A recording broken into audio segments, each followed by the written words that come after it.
Welcome to मंकिट vibes. नमस्कार students.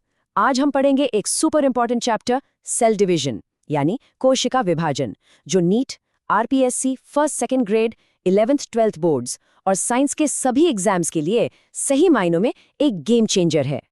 तो चलिए इस सफर में गोता लगाते हैं। ये रहा आज का हमारा पूरा रोड मैप। हम कोशिका के संकट से लेकर विभाजन के तरीकों और जीवन के लिए इसके महत्व तक सब कुछ कवर करेंगे। तो सबसे पहले चलिए उस बुनियादी सवाल को समझते हैं, उस प्रॉब्लम को जिसका सामना हर एक सेल को करना ही पड़ता है।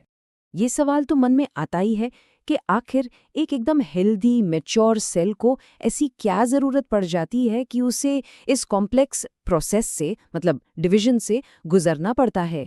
देखिए, जैसे जैसे एक सेल बड़ा होता है ना, उसके सामने दो बड़ी परेशानियां खड़ी हो जाती हैं। पहली, उसका surface area to volume ratio गड़बड़ा जाता है। मतलब सेल का वॉल्यूम तो बहुत बढ़ जाता है, पर उसकी बाहरी सतह उतनी तेजी से नहीं बढ़ती। इससे अंदर बाहर जरूरी चीजों का आना जाना मुश्किल हो जाता है। और दूसरी प्रॉब्लम है न्यूक्लियोसाइटोप्लाज्मिक रेशियो की। एक छोटा सा न्यूक्लियस इतनी बड़ी साइटोप्लाज्म को कैसे कंट्रोल करेगा?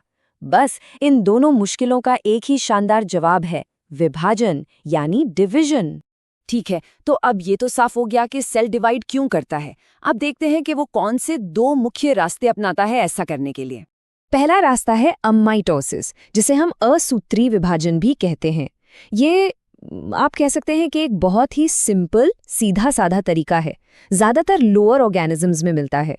इसमें ना तो स्पिंडल फाइबर्स बनते हैं और जेनेटिक मटेरियल भी बस यूं ही बराबर नहीं बढ़ता। और इसके ठीक उलट है माइटोसिस यानी समसूत्री विभाजन। ये एक बेहद कॉम्प्लेक्स और बिल्कुल सटीक तरीका है जो हम जैसे हायर ऑर्गेनिजम्स में होता है। तो चलिए अब आते हैं आज के मेन इवेंट पर। माइटोसिस यानी समसूत्री विभाजन के इस शानदार सफर को करीब से देखते हैं। ये वो प्रोसेस है जो गारंटी देता है कि जेनेटिक इंफॉर्मेशन की एक परफेक्ट फोटोकॉपी बने। तो माइटोसिस के बारे में कुछ फटाफट फैक्ट्स जान लेते हैं। इसे 1882 में डब्ल्यू फ्लेमिंग ने खोजा था। ये हमारी सोमैटिक सेल्स मतलब कायिक कोशिकाओं में होता है और इसके दो मेन हिस्से हैं। पहला कैरियोकाइनेसिस यानी केंद्रक का विभाजन और दूसरा साइटोकाइनेसिस यानी कोशिका द्रव्य का विभाजन। सफर शुरू होता है पहली स्टेज प्रोफेज यानी पूर्वावस्था से। आप इसे ऐसे इमेजिन कीजिए जैसे एक बहुत बड़े धागे के उलझे हुए गुच्छे यानी क्रोमेटिन को करीने से लपेटकर छोटी छोटी स्पूल्स यानी क्रोमोसोम्स बनाया जा रहा हो। जैसे जैसे ये स्टेज आगे बढ़ती है, न्यूक्लियर मेम्ब्रेन गायब होने लगती है और स्पिंडल फाइबर्स भी बनने शुरू हो जाते हैं। अगला पड़ाव है मेटाफेज या मध्यावस्था। ये वो स्टेज है जहां सारे क्रोमोसोम्स एकदम डिसिप्लिन में सेल के बिल्कुल बीचों बीच एक लाइन बना लेते हैं। इसी लाइन को हम कहते हैं मेटाफेजिक प्लेट। और हाँ, ये याद रखना बहुत जरूरी है कि क्रोमोसोम्स की मॉर्फोलॉजी मतलब उनकी बनावट और गिनती को स्टडी करने के लिए ये बेस्ट स्टेज है, क्योंकि यहाँ वो सबसे ज्यादा मोटे और साफ दिखते हैं। और फिर आता है एनाफेज यानी पश्चावस्था। ये पूरे प्रोसेस का सबसे एक्शन पैक्ड मोमेंट है। यहाँ पर हर क्रोमोसोम का सेंट्रोमियर बीच से टूट जाता है और स्पिंडल फाइबर्स दोनों सिस्टर क्रोमैटिड्स को पकड़कर जोर से अपनी अपनी तरफ मतलब ऑपोजिट पोल्स की ओर खींच लेते हैं। यही वो पल है जब जेनेटिक मटेरियल का असली बंटवारा होता है। आखिरी स्टेज है टेलोफेज यानी अंत्यावस्था। ये स्टेज प्रोफेज की बिल्कुल उल्टी है, एकदम रिवर्स। जो क्रोमोसोम्स पोल्स पर पहुंचे थे वो अब वापस खुलकर पतले क्रोमैटिन धागों में बदल जाते हैं। उनके चारों तरफ नई न्यूक्लियर मेम्ब्रेन बन जाती है और स्पिंडल फाइबर्स गायब हो जाते हैं। और नतीजा, एक ही सेल के अंदर दो नए नए न्यूक्लियस तैयार।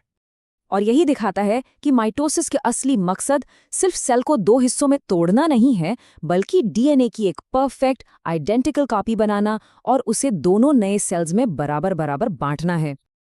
तो ठीक है, जेनेटिक मटेरियल तो बंट गया, लेकिन अभी एक काम बाकी है और वो है साइटोप्लाज्म को बांटना।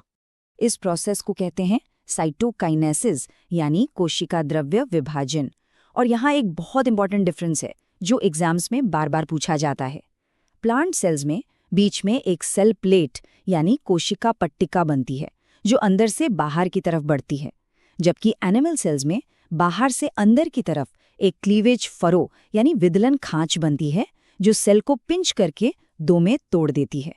तो सवाल ये है कि ये इतना सटीक, इतना कॉम्प्लेक्स प्रोसेस आखिर इतना ज़रूरी क्यों है? हमारी ज़िंदगी के लिए इसकी क्या इंपॉर्टेंस है? तो देखिए, माइटोसिस के 4 सबसे बड़े फायदे हैं। पहला, फिजिकल ग्रोथ यानी शरीर का बढ़ना। दूसरा, जेनेटिक स्टेबिलिटी मतलब हर सेल में एक जैसा डीएनए रखना। तीसरा, वॉल्यूम एफिशिएंसी यानी सेल के साइज को कंट्रोल में रखना। और चौथा, कंट्रोल रेशियो यानी न्यूक्लियस का सेल पर कंट्रोल बनाए रखना। इन्हीं वजहों से ये प्रोसेस जिंदगी के लिए फंडामेंटल है। अब टेस्ट करिए अपने आप को। यहाँ है इस चैप्टर से 5 सुपर इंपॉर्टेंट एमसीक्यूज। और सही जवाब है बी, मेटाफेज। जैसा कि हमने बात की थी, इसी स्टेज में क्रोमोसोम्स सबसे ज्यादा कंडेंस्ड और साफ दिखाई देते हैं क्योंकि वो मेटाफेज प्लेट पर लाइन में लगे होते हैं। करेक्ट आंसर है सी, क्लीवेज फरो। याद है ना, सेल प्लेट तो प्लांट सेल्स का फीचर है। इसका सही जवाब है C, formation of spindle fibres. Spindle fibres का बनना माइटोसिस का एक की फीचर है। एमाइटोसिस के सिंपल डायरेक्ट डिवीजन में ये नहीं होता। सही उत्तर है सी, एनाफेज। यही वो एक्शन वाली स्टेज है जहां सेंट्रोमियर टूटता है और सिस्टर क्रोमैटिड्स अलग हो जाते हैं।